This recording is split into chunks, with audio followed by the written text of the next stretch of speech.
Welcome, everyone, to the Coin Bureau podcast. His name? Mad Mike Mooch. And my name? Guy. Welcome. Good to see you again. Are you well? Yeah. Good. You're looking well. You generally do look quite well. What do you want? Why?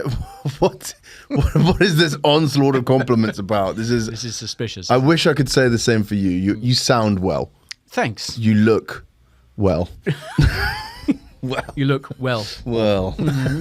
Okay. Not sure. Yeah. This is the second part of our Ethereum podcast, and last time we took it up to Ethereum's emergence into the world 2 years after Vitalik Buterin came up with the idea, and we looked at all the dramas that happened amongst the team as they were trying to get it ready, and we also just explained a little bit about what Ethereum is and why it's so cool and what it does and what its place in the cryptoverse is. So today I thought we'd go on to talk about a bit more of its history, bring it sort of closer up to where we are now. And I also thought we should just talk about some of the things that Ethereum actually lets us do. We talked about what it is last time, but now I think we need to look at some of the things that Ethereum makes possible. And this will sort of enable us to kind of branch off into future episodes at some point. And these dApps that are built on top of Ethereum, they can do all sorts of things. They're for all sorts of fields. There are gaming dApps, there are dApps for finance, gambling, there are exchanges, crypto exchanges, there are marketplaces, there are social networks, there are places where you can buy sort of digital collectibles and things like that. There's a huge range. NFTs or? Yeah, which we'll come to in a moment. And so much of what happens now in crypto is kind of centered around Ethereum or developed because of it. It led the way. And four of the things that I want to look at that Ethereum has kind of made possible today are tokens, stablecoins, NFTs, as you just mentioned, and decentralized finance. So these are all terms that you'll have heard a lot, but yeah, Ethereum was the platform that made so many of these possible in the first place. So let's start by talking about tokens. Okay, as we'll see later on, Ethereum is responsible for the explosion in the number of new cryptocurrencies that kind of appeared from about 2016 onwards. You remember a couple of episodes ago we talked about altcoins, didn't we? Yeah. And all of those were sort of built using their own blockchains. Most of them were kind of variations on the theme of Bitcoin. They took Bitcoin software and kind of forked it and made their own. Not in that way. Every time you say it, it's always a winner, isn't it? You forked it, man. You forked Bitcoin. How could you? But yeah, as I think we touched upon, it's expensive to build your own blockchain, to get your own blockchain project off the ground. And what Ethereum did was make it possible to build cryptocurrencies on top of its blockchain instead. And these are what's known as tokens. And the ability of developers to build dApps with native tokens on top of Ethereum, it paved the way for an entirely new form of crowdfunding. It opened up the ICO, or the initial coin offering. Have you heard that term before? Yeah. So ICOs take their lead from IPOs, which in traditional finance is an initial public offering. So this is where shares in a company are obviously offered to the public for the first time. They go on general sale, and everyone, every man and his dog can ape in and buy as many as they like.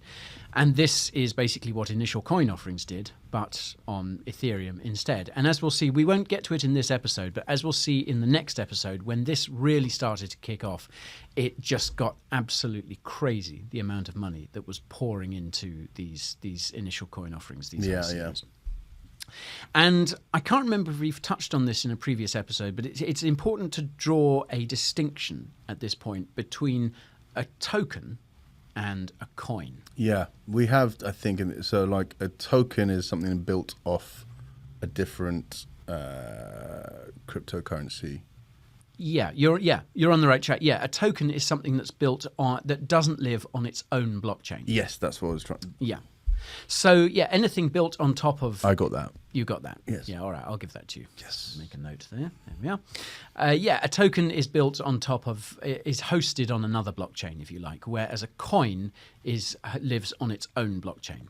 So Bitcoin and ETH, BTC and ETH are both coins because they live on the Bitcoin and the Ethereum blockchains respectively. But there are others, as we'll see, that are tokens. So Shiba Inu, for instance, is a token because it's actually built on Ethereum. Yeah. So, and as I said, yeah, before Ethereum, if you wanted to issue your own crypto, you'd have to build a blockchain for it to run on. As we've seen, that's hard to do and expensive. But Ethereum and launching it is tricky as well. Yeah. Yeah. Whereas launching a token on Ethereum, it really apparently couldn't be easier. Yeah. I wanted to kind of look into this to just see how difficult it was to do. And I mean, really, all you need to launch a token on Ethereum is an idea and apparently some fairly basic coding skills, and you're off. So I'm out. So, yeah. I know.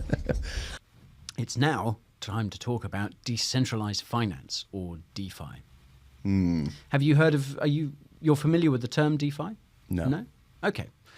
Well, we'll start right from the beginning then. Now, this is a huge sector of crypto that's kind of it's quickly evolving into its own kind of separate industry, and a lot of people who are really kind of into DeFi. Yeah. Oops. A lot of people are into DeFi. A lot of people who are really into DeFi kind of argue that crypto and DeFi should be considered kind of almost separate entities in a way. It's a really quickly growing sector. So basically, DeFi it's kind of difficult to sum it up in one sentence, but it's basically a whole load of financial services being offered by blockchain-based platforms that remove middlemen from the process. And as we've seen time and again, middlemen means kind of banks and payment processors and things like that. These other interested parties. So what DeFi enables users to do is take custody of their funds and allocate them directly to whichever protocol they see fit. And because there are no middlemen, because there are no banks or anything in the middle, this means virtually no fees. Also, no need to prove your identity or anything like that. So, if you have an internet connection, you can basically access DeFi services. So, a simple example of a DeFi service, of a decentralized finance service, is a loans platform. Now, if you want to take out a traditional bank loan, you need to provide all sorts of information, don't you? You need to, ID, proof of address, proof of earnings, all this sort of stuff. It can be a pretty long, drawn-out process, so I'm told. Now, what DeFi loans enable you to do is pretty much get these loans very, very quickly without providing any of this information. Now, the platforms that issue these are kind of lending and borrowing protocols, and they enable users to deposit cryptocurrency, which can then be lent out to others. And this is where, so let's say you have a certain amount of ETH, or let's say you have a certain amount of stablecoin just sitting around, not doing anything. You could deposit that into one of these DeFi lending and borrowing protocols. And what the protocol would then do would be to use that and lend it out to someone who wanted a loan. And in return, you would earn a small amount of the interest on that loan. So it makes almost this kind of peer-to-peer lending possible. And you'll know that banks obviously charge a certain amount on bank loans, and there are other even more unscrupulous operators. And I mean, some of these payday loans and things like that just charge the most insane interest percentages on loans. Whereas DeFi, it's possible to borrow at much lower rates. And basically, a DeFi protocol, it sets the terms of the loan and it enforces them. There's no human or company in the middle that can interfere, so it's trustless. So the catch is that if you want a DeFi loan, you have to deposit collateral. And usually, you have to deposit more collateral than you actually want to borrow. So what's the point? Well, yeah. This is the question. This is the obvious question that comes out in that, And let's say, well, first of all, let's say if you don't meet your repayments, your collateral is basically liquidated, i.e. sold, in order to cover what you owe. Now, let's say you have a certain amount of Bitcoin. Yeah. Let's say you have, or let's say you have a certain amount of ETH. Say you have maybe $10,000 worth of ETH. Now, this is you're going to use this as your collateral, but you don't want to actually touch that because you believe that ETH is going to go up in price. But you do need some ready money. Let's say you have a bill to pay. You've dinged your car and you need a few thousand quid or whatever to repair it, or you've spotted another crypto that you want to invest in, but you don't want to lose any of your overall capital. So you can deposit some of this ETH into a DeFi protocol in order to borrow against it. Now, because your capital is sitting there, that means that you have to repay the loan. Otherwise, you'll lose your collateral. But it does free up some money. But it does kind of free up some liquidity for you to go and use that money elsewhere, and then you're able to repay it at a later date. So yeah, it gives people access to kind of ready money, if you like, without necessarily having to touch their nest egg. And so this is the way at the moment that kind of DeFi loans work.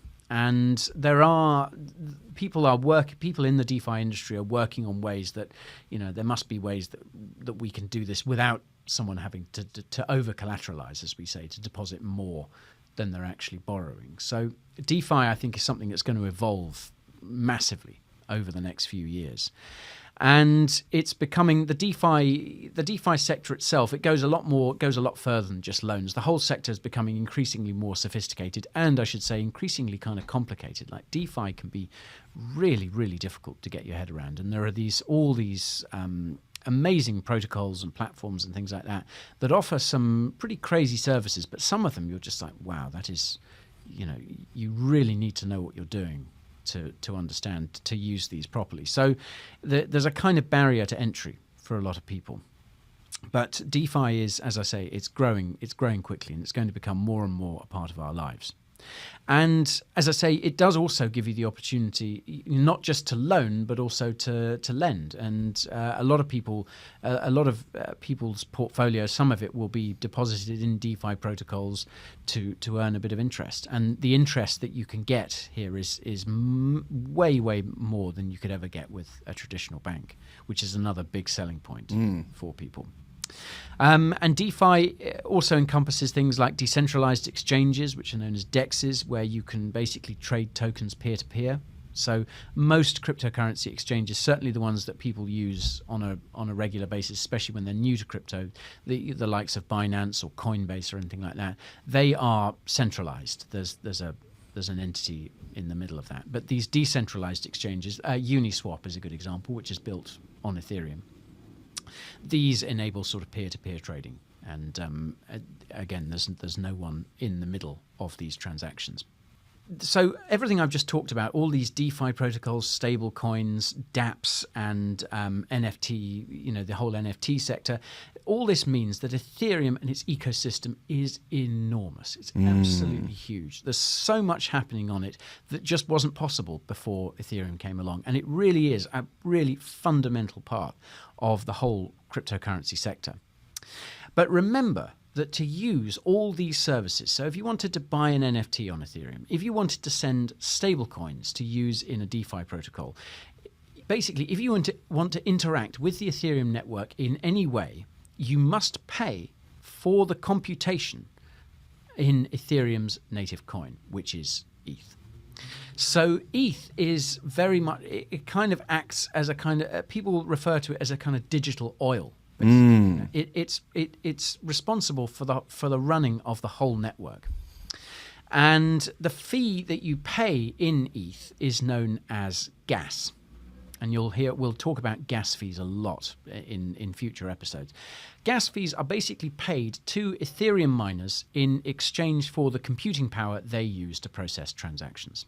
So in theory, you should really only be wanting to pay a small amount. But because Ethereum is so popular, because there are so many people trying to do transactions, gas fees get higher and higher because the Ethereum miners can only process so many at a time.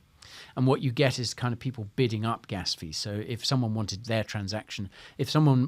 to be sure that their transaction would go through quickly, they would agree to pay a higher gas fee. And this sort of drags up the average price. Sort of like a surge charge on Uber. On Uber, yeah. Yeah, that's a good analogy. Yeah, basically, as people become more desperate for a transaction to go through or to get a ride, they're willing to pay more. And gas fees are a huge problem at the moment on Ethereum because sometimes you can pay. I mean, gas fees have been known to go into hundreds of dollars worth of ETH in order to get through a single transaction. And sometimes if it's a small transaction, what's the point? Yeah, exactly. And sometimes I've been looking to move stable coins. Maybe, I had some stable coins in Binance once, and I wanted to move it over to a DeFi protocol to put in a pool there. And I was only trying to move sort of a couple of $100, and it was the fee was about $35. And I thought, what's the point? It's crazy. So this is something that Ethereum is working on, and we'll see more of this when we start to talk about Ethereum 2, if you like, in another episode. Yeah, that is coming. All right, so shall we continue with the short history of Ethereum? Yeah, man. There's a bit more spice to come. Oh, really? Yeah, I do love some goss. Yeah, as you remember last time, the people the co-founders of Ethereum didn't always get on. No. There was a lot of drama. It became a bit like a sort of soap opera in this house. TikTok house of crypto. This crypto house, which is called the Spaceship in Switzerland. Yeah, it all got pretty dramatic. So last time we got up to the launch of Ethereum, which was July 2015. We left it there. And we'd seen just how much work and internal strife had gone on to make this idea that Vitalik had become reality. So the first thing to note, you might remember last time we talked about this Stiftung that had been set up, this kind of Swiss entity that to make sure that Ethereum remained a non-profit organization, which was one of the big fallings out that people had. Some people wanted it to be a non-profit, Vitalik and others, and other people wanted it to be a for-profit, and the kind of non-profiters won, and the for-profiters were sort of unceremoniously booted out. Now, the Stiftung basically became known as the Ethereum Foundation. And this is the body that kind of oversees the development of Ethereum. And I just want to read out this thing that's on the Ethereum Foundation's website. It's kind of reason for being, what it does. So the Ethereum Foundation describes itself: we are a part of a large ecosystem of organizations, individuals, and companies that support Ethereum. Our mission is to do what is best for Ethereum's long-term success. Our role is to allocate resources to critical projects, to be a valued voice within the Ethereum ecosystem, and to advocate for Ethereum to the outside world. So this is the kind of entity that is one of the entities that's kind of overseeing Ethereum as a project. Now, just before Ethereum officially launched, the Ethereum Foundation had hired an executive director, a woman called Ming Chan. And as we'll find out later on, she didn't turn out to be a very good hire. Oh, no. Yeah. Now, although Ethereum was live, there was still tons of development work to be done. And the whole project, as you can probably imagine, was burning through money. Yeah. And I mean, as any kind of startup would, I think most startups do burn through money. And I think I don't think Uber, for instance, has yet actually made a profit.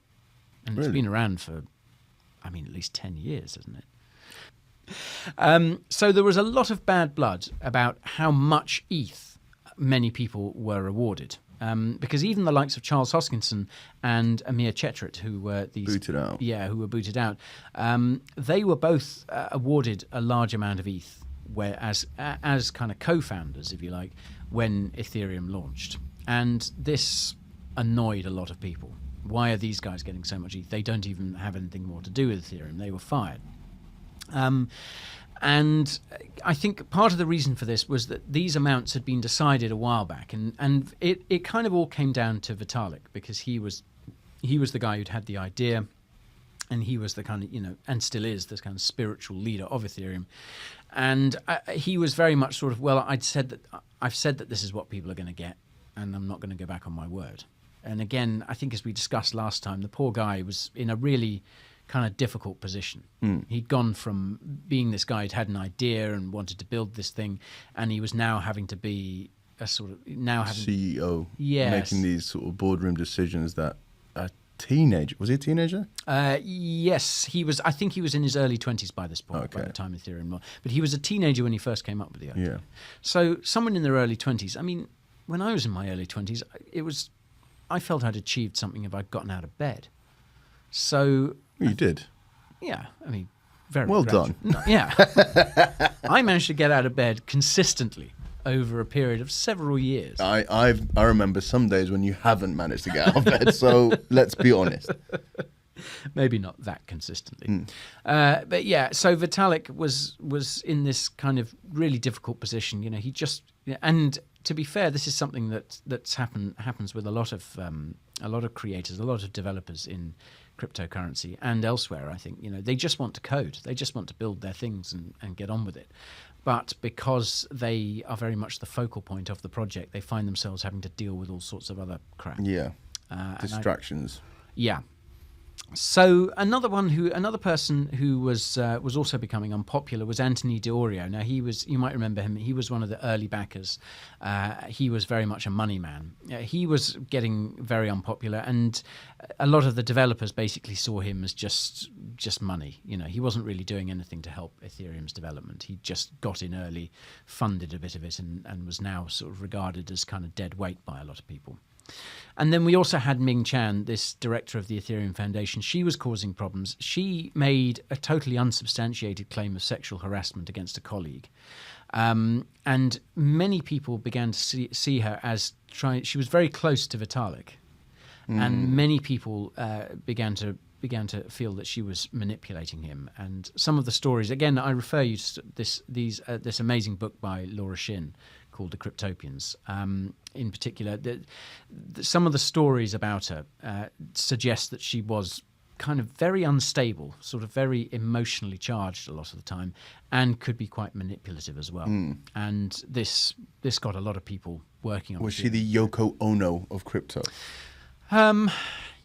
Perhaps, yeah. Perhaps, yeah. A lot of people aren't fans of Yoko, are they? Because they feel that she's sort of... Well, I mean, like, I suppose probably not a good analogy, seeing as she's no longer involved, I'm assuming. No, Ming Chan was, yeah, she was eventually booted. let go, but actually she stuck around for quite a while. Okay. As we'll see. But yeah, actually Vitalik was in fact persuaded, I think, at one point to fire her. And I think he tried to, but sort of she didn't actually leave. She just kind of stuck around. And then after a period of time, people were like, right, she's still here. Okay. So I guess she's still doing her thing. So it was a long time before they were actually able to get rid of her. This is all about the DAO hack. I better explain that, hadn't I? Yeah. So, a bit of context first. In 2016, Ethereum suffered what was arguably its most serious ever setback. Oh dear. And it was all to do... It's not Ming Chan. It's not Ming Chan. No, she didn't exactly help Ethereum, no. I think it's fair to say. But no, she was nothing compared to what happened with the DAO. So yeah, this was all to do with something that was called the DAO. Now, a DAO is a blockchain-based organization that's managed by its members. And this is another big kind of emerging field in cryptocurrency. Now, the concept of DAOs, decentralized autonomous organizations, that's what DAO stands for. The concept of DAOs was first proposed by Dan Larimer and his father, Stan.